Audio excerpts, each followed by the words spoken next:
Welcome to Never Again is Now, a podcast about anti-Semitism. I'm Evelyn Marcus, and in addition to being a psychologist, I am featured in a documentary about anti-Semitism, Never Again is Now. I'm a Dutch Jew and the daughter of Holocaust survivors. In 2006, I immigrated to the United States because of the rising anti-Semitism in Europe. I am Phyllis Zimbler-Miller, the founder of the nonfiction Holocaust Theater project, thinedgethewedge.com. My grandparents, coming from Latvia and Russia, came at the turn of the last century. So I'm not the first generation in America. But in 1970, my husband and I were stationed with the US Army in Munich, Germany, only 25 years after the end of World War II, and that has impacted us the rest of our lives. With us today as our guest is Aaron Webman. Aaron is originally from Los Angeles and he now lives in Austin, Texas. He is the head of business development at a software company there. Originally, Aaron is an attorney and a filmmaker. Due Date is one of the TV series he produced. Aaron is mobilizing individuals against anti-Semitism, especially anti-Semitism on the internet. Welcome, Aaron, and thank you so much for being on our show. Yeah, no, thanks for having me. This is awesome that you guys are doing this. It's obviously been like really harrowing year with regard to the uptick in anti-Semitism that I think everyone objectively knows is the case. So it's can see is the case. It's apparent. So this is great that you guys are creating content like this. Thank you, and yeah, we come from the thought that we all hopefully can do something against anti-Semitism, and this is what we thought we can do. Aaron, being active against anti-Semitism is not your profession, yet you decided to stand up against it. What kind of anti-Semitism did you recently experience or observe? When did you become active, and why was that? Yeah, I'm slightly suspicious of professional activism in general because I sometimes feel like the incentives in that industry are sometimes for those people to make or raise money rather than to actually solve the problems that they want to, that they're supposed to be addressing. Because if they were to actually be able to solve problems in the social justice professional world, they would no longer be relevant, right? It's like, I'll be out of a job. And no one really would care about them anymore, or at least subconsciously they must feel that way on some level. That said, I realize that that anti-Semitism and various other forms of social justice aren't really things that permanently go away, and it is important that there is some kind of professionalism that surrounds these kinds of issues. And I don't think I personally will ever commit fully to calling myself a professional activist, but I'm certainly been galvanized over the past couple of years. I like you guys have now been in America and around American Jewry for like many decades now. I was born in 1987. And for me, anti-Semitism wasn't really an issue I ever thought very much about growing up. My grandma is 101 and she's from Poland, and she immigrated from Poland to Massachusetts when she was a baby. In the 1920s, and in her recent memory, there was a ton of anti-Semitic experiences that she went through in Massachusetts, right? Like not too long ago, there were neighborhoods where Jews weren't allowed to purchase homes. When my dad was in high school, growing up in Massachusetts, and he loved tennis, he couldn't join certain tennis clubs because he was Jewish, right? It's not that long ago that they went through these things. But by the time I came along, like it was kind of cool to be Jewish. Like I got to have a bar mitzvah. All the non-Jewish kids were pubescent and had nowhere else to kind of like party in that way. And, we got to sing the Hanukkah song written by Adam Sandler as little kids. And like we had Matt Stone, who was one of the creators of South Park, kind of like represent Judaism in a funky but hilarious way. We had Seinfeld, obviously. So my experience was always really positive, and anti-Semitism felt like a super over there problem, both in time and also like in Europe and the Middle East. When I was 14, my mom is Mexican. She was raised Catholic and she converted to Judaism. And she took us to Spain when I was like 14. And I remember like it was my first time out of North America. And like the first or second night we were there, we were out to dinner and a waiter dropped a tray of food and immediately said something like, "Me cago en los judíos," which means I shit on the Jews. And my mom was really taken aback. And in her Mexican Spanish was like, "Whoa, what did you mean by that?" And he was just kind of like, you shit on the Jews because Jews, like that kind of attitude. And of course, that Jews are terrible, right? Like kind of thing. And I thought at that time, like, I'm so grateful I'm American, because this definitely seems to be a European problem rather than an American one. And so it really wasn't until this, like, actually pandemic that I got super afraid. I think that Evelyn, I saw your documentary several years ago, and it made me really sad, but I still was incorrectly confident that that sort of thing that you went through in the Netherlands couldn't happen here. And I was seeing trends, but I thought, no, I was way too optimistic, and I was wrong. And the reason why I got galvanized was actually during the pandemic, a lot of very far left movements entered into the mainstream. And this, like, the most important feature of like the shift from the far left movements into the mainstream was this acceptance, like this entrance into the Overton window of the idea of equity. And equity is one of the scariest, most sinister ideas that confront Jews and the Jewish people. Why? I'm sorry. Why? Oh, well, because so equity is this idea. So, like, for instance, for something like Black Lives Matter, the organization, not the idea, because of course Black Lives Matter, but the organization uses this idea of equity as like the backbone of a lot of its arguments. They say, well, if African Americans or Black Americans make up 15% of the population, they should therefore then make up 15% and not more of incarcerated inmates.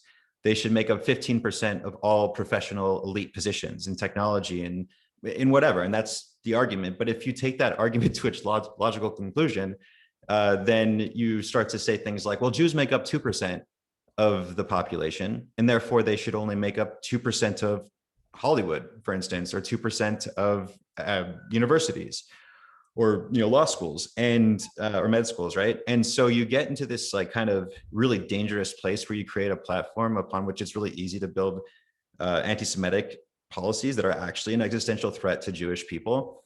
And also, like, when there is a discrepancy between the demographic breakdown of your identity group and whatever in society, in the general society, it creates resentment. And the idea is, from like a group like Black Lives Matter, if there's a discrepancy with the percentage of Black Americans with regard to their demographic kind of makeup and in society and like a certain profession, it's proof positive of racism. On that same token, for people who believe in equity, by that same argument, they believe that Jews that are overrepresented in some kind of elite profession is evidence that we're somehow like secretly advantaged and that we help each other in some special way. And it's like we have this like underground cabal, and the people believe it. And so I was sitting there during, as like everyone was sitting in their homes because we were trapped, during these lockdowns, watching these things happen. And then slowly but surely, like BLM started posting really, really bad, anti-Israel sort of stuff. And when I was a kid, I also incorrectly believed that Israel, being anti-Israel wasn't necessarily anti-Semitic. I bought that line. And now I have a much more nuanced view, which is actually being critical of Israel is completely fine, because Israel is a flawed country, just like every country is flawed. Like, it does things that are bad and wrong, and you need to criticize it. But to be anti-Israel requires a whole other level of obsession about Israel that ignores like all these other countries that have such greater atrocities in the present moment. And if you only focus on Israel, then really anti-Semitism has to be one of the biggest reasons why. So I like saw this transition over the course of 2020, and I started to see like celebrities kind of get behind this idea that Israel was a genocidal country. I think Kendall Jenner, who has like 188 million followers on social media, started posting Instagram posts and Instagram stories that sort of argued those points. I think Paris Hilton wrote "Stop the Genocide" when Israel was trying to respond to the missiles that Hamas was firing out of Gaza. And then you had like Jewish celebrities that had good intentions, like Sarah Silverman, come out and say, hey, like she tweeted something like, we Jews in the diaspora, we need allies too. And because she saw that there was a violent uptick that was happening because of all these things. And it's like, yeah, actually, you know, Sarah Silverman, you're right. We do need people to be aware of this, and we do need as a tribe allies right now, especially because we're literally being attacked at a rate that's higher than we've ever seen in recent memory, in both the United States and also in Europe. But then she wrote in capital letters, "We are not Israel." And then in the next sentence, she wrote, "And we're not the fucking Israeli government," right? And it's like, why does she have to make that distinction? Like, yes, technically speaking, the Jews in the diaspora are not Israel, but there is a really, really, really strong connection to who Jews are in the diaspora and what Israel is. And as you guys know, there's like, it's very important for us to have that kind of country exist. So for many, many reasons, not just for Jews, but we'll kind of leave that there. So that's why I've been galvanized, and that's why I've become super passionate about these issues. Yes, that's a great reflection on what you saw and experienced in the past year, which was mainly on social media, I think, what you're talking about, right? So Aaron, and what you're saying is, in case of Sarah, that it became not only criticism of the policies of Israel, it became being against Israel altogether as a state, and that you... It wasn't a critique of Israeli policies. No. It was just like really high general platitudes about Israel being an apartheid, oppressive, genocidal state was what we were hearing, right? And then that led to violence against Jews, like shocker. You know, like of course people are going to get riled up when they hear those kinds of insane... It's demonization of the Jewish state, right? And then you hear Jews like American Jews like Sarah Silverman say, oh, but don't hurt us because we are not Israel. Right. You know, as if you have to distance yourself from Israel in order to be safe in the United States, which is anti-Semitic in and of itself. Right. So Aaron, what you said you were galvanized. Could you tell us a little bit about what it is you did? Well, I mean, at first, I, like a lot of people, we felt kind of helpless. A lot of this feels like it's like anti-Semitism is like a cyclical problem in history, and that we are almost like have to just mitigate as much as possible whenever these waves come about in whatever societies they come about. But the one heartening, you know, part of this experience is that a lot of very influential and wealthy younger Jews in my generation who have been working together at really trying to start meetings, try to come up with various strategies and figure out how to fundraise better than what the legacy groups have been able to do in the past. I think that there are certain groups that have done some good. And I don't necessarily want to reference them and put them down right now, but I don't think that they've grown with the times. And I certainly don't think they've done enough, given that, you know, we're not in a great place right now. And I don't think they've represented the Jewish community effectively, and sent the messages properly. And they raise money like really well. So they get a lot of money and they don't do a whole lot with it. And I don't even think you need a whole lot of money to do a good job here. I think you just need to be good at messaging and understand how to like communicate these ideas. So that brings us to what both Evan and I believe is a problem, that American Jews today do not realize that we are in the lead up to what happened in Nazi Germany, that we think we're so safe, just the way you described it. I mean, when I grew up, we couldn't belong to the country club at Elgin, Illinois. No Jews were allowed. So I grew up knowing those things. But I think American Jews, especially of your age, don't realize that we are really very much in the time that this propaganda began and hit Jews very specifically. Now, do you feel that way, or do you feel that we American Jews are so safe that we don't really have to worry? Yeah, I think that's a really interesting point. I definitely think that what we're going through rhymes with the Weimar Republic, right? Yes, And sort of that era leading up to World War II. yes, Because World War I happened, there was a Spanish flu pandemic, right? right. The world was coming apart. German Jews felt like they were more German Yes, than they felt like they were Jewish, right? Like all these right. kinds of things that feel very much like what's happening in America right now.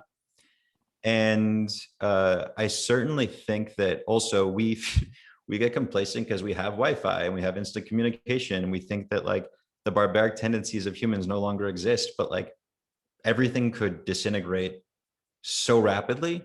And it's terrifying when you actually think about how realistic this could happen again. Realistically, this could happen again. So I think that's a really good point. Yeah, honestly, I would even say that there's a similarity between the way that Nazi German anti-Semitism came from both sides of the political aisle. I think that in America right now, the same can be said about what's happening now. I do think there's an asymmetry between the anti-Semitism, because on the far left, they've seemed to capture all of our institutions, like all of our universities and all of our corporations and all of government. And I think that the far right could be scarier again, but right now, are fringe groups that kind of expressly state what they mean and what they want, and they're kind of like easier to like Oh, protect against in that way. Whereas the far left is like often they have all this institutional capture, and they're wolves in sheep's clothing. And I think that that's more terrifying to me, at least in the present moment. So, um, where is improvement needed in the response of the Jewish community in America today against anti-Semitism? What should be done? I think the first thing that I'm always really surprised about and saddened by is that Jewish people don't seem to have a good grasp of like historical context. Um, they don't seem to really get like what happened over and over and over again to Jews, and they don't really like, even if you start like during the Holy Roman Empire, like when there were ghettos and like the reformist movement led by people like Erasmus and Martin Luther, who like didn't like Jews either, and for their own reasons. And then how Hitler like used a lot of those ideas to fuel what he was up to. And there was even moments in the Enlightenment, Evelyn, like with like people attacking Spinoza, even though Spinoza was rejected by the Orthodox Jewish and more traditional Jewish community, like people still attacked him in anti-Semitic ways who were part of the Enlightenment. So like there's like a whole slew of history and myriad like we should be in tune with.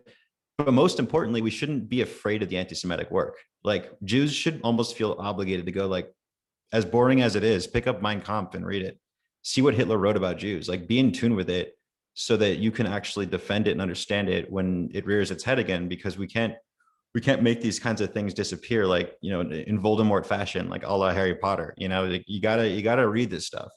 And then yeah, the second part kind of ties into what I said before, but we have to acknowledge that both, and I'm not sure if the major organizations like that are supposed to be defending Jews are doing this properly, but you have to acknowledge that a lot of the existential threats come from the far left, and because they have institutional capture, I think that a lot of the bigger defense groups are afraid to call them out.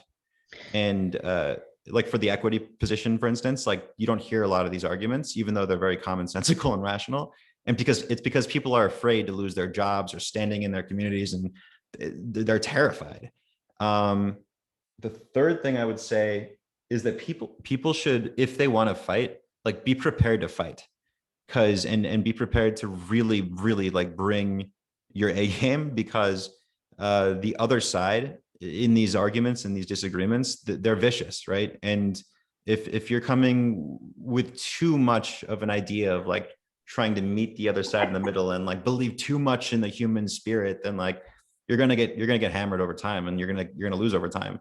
And the last thing I would say is that, and this sounds cheesy, but I think it's really smart. I heard this recently. you have to make meaningful Jewish communities wherever you are, like in person, in the flesh, and you got to like really be intentional about it. And a caveat I would add to this is be open to including non-Jews into your Jewish communities and Jewish. So like we're hosting a Shabbat dinner at our office. We have this like big warehouse office we work out of, and 30% of our invite list is not Jewish, because I want to make sure that people like are ingratiated and see that we're like, yes, we're proudly Jewish. We're excited to form this Jewish community, but also you're welcome. And I think that's like one of the things that, in my very humble opinion about this, because I realize that I understand there's another side of this argument, is that Jews have done badly in the past is they've been a little bit too exclusive, to the point of making themselves out to be more esoteric than they needed to be, when they really weren't nefarious in any way whatsoever. Some of So, us, so I hear you say, Aaron, what to do against anti-Semitism, what should the Jewish community do today is educate yourself about anti-Semitism over the centuries, how it appeared in every culture and every time. Be aware of that, and then you start to realize that it could also happen here. I hear you say that the organizations, Jewish organizations in charge of defending the Jewish community against anti-Semitism, they don't look enough to the source where it's coming from today, which is mainly and most viciously the far left that is into all our institutions now, and the equity movement. And you say, if you stand up against anti-Semitism, be prepared to fight. It's not all a matter of good meaning people you meet. Be prepared for that, and make Jewish communities more inclusive of non-Jews. Right, like make the Jewish communities and then also be inclusive. Yes. Okay, great. Phyllis. yes, what I wanted to say, I wanted to emphasize, because other guests have talked about it, and growing up as the only Jewish child in all my classes, this is really important. It's not just making it inclusive, but people knowing what a Jew is. Really, you have no idea how many people I had to explain. I mean, throughout my life, even when I got an MBA at Wharton, you know, one of my group members, I told her we were taking off for Sukkot, and she said, "Oh, does your husband have those things?" Because her only concept of Jews was from the Chaim Potak's book, The Chosen. So one of the things we have to be willing to do is to say that we're Jewish in a nice way, not screaming, and explain, yes, I take off early. You know, not everyone has to, but I'm saying, yes, I take off early for Shabbat dinner, you know, because we need to show them the positive side of Judaism. So I wanted to emphasize that I think it's wonderful, Aaron. And if I was in Austin, Texas, even though I'm very conscious and have been about vaccine and have been vaccinated, I might even ask to be invited. Of course, you're both welcome to come this Friday. Yeah, we're going to host like 50 to 70 people here, and we can open the doors and make it less of a pandemic spreader. That's wonderful. Great. Yeah. Aaron, what I don't have a clear picture of yet is when you became galvanized last summer. What is it exactly you did, and what did it lead to? You know, it's funny because like the reason why I started behind the scenes talking to so many Jews that were passionate about this was actually because, well, I wrote like a silly and maybe ill-advised Facebook post that kind of like blew up within my own little personal network about why I thought the social media support and sort of like the narrow-minded support of capital letters BLM was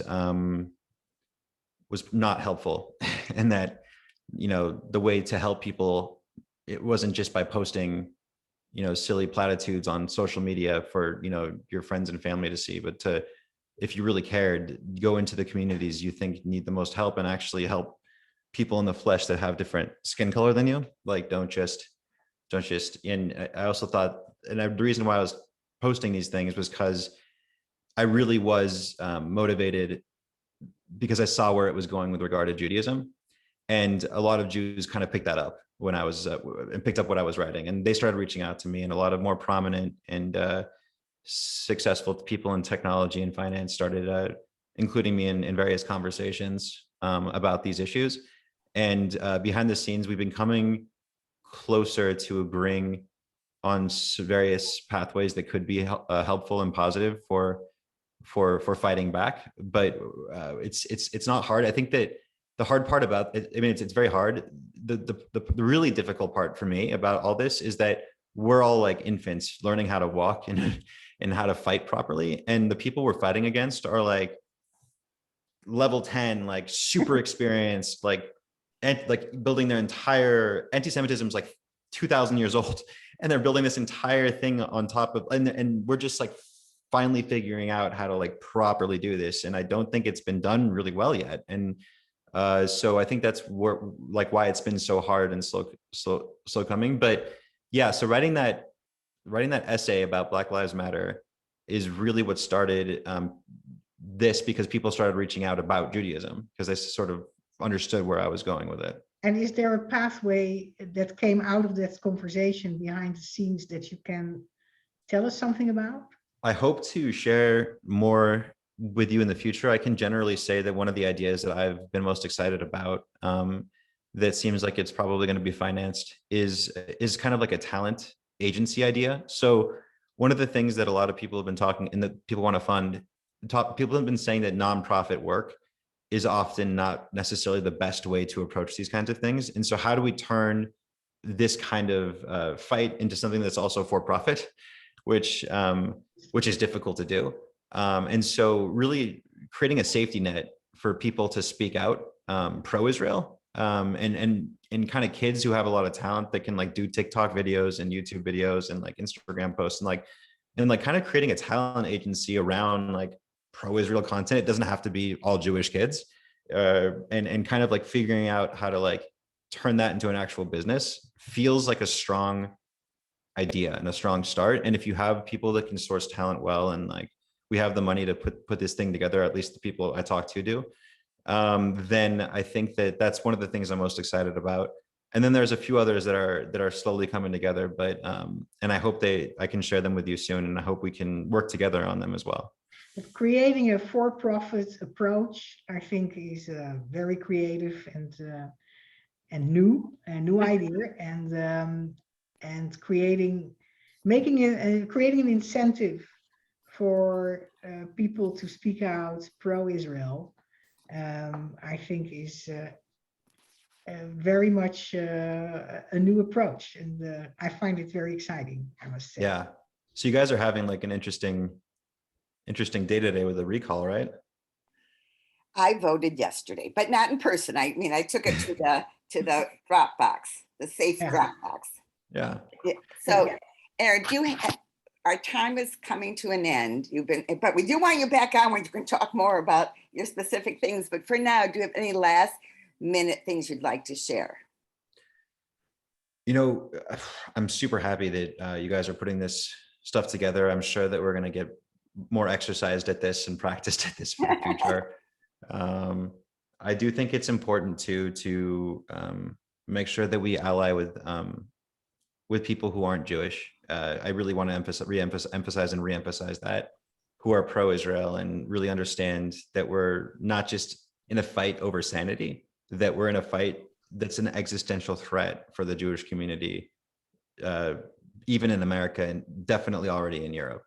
So it's a scary time, and I'm optimistic that we're going to do everything we can to really try to get ourselves into a better position than we have in past sort of waves of anti-Semitism throughout history. Thank you so much. Really, you've been so inspiring. Evelyn and I both really appreciate it. We appreciate people listening. For any of those people who have not yet seen Evelyn's fabulous documentary, Never Again Is Now, you can see it for free at joinneveragainisnow.com. And if you want to know more about my free nonfiction Holocaust theater project, it's at thinedgeofthewedge.com. And whenever you can, without putting yourself in physical harm, speak up against anti-Semitism and hate.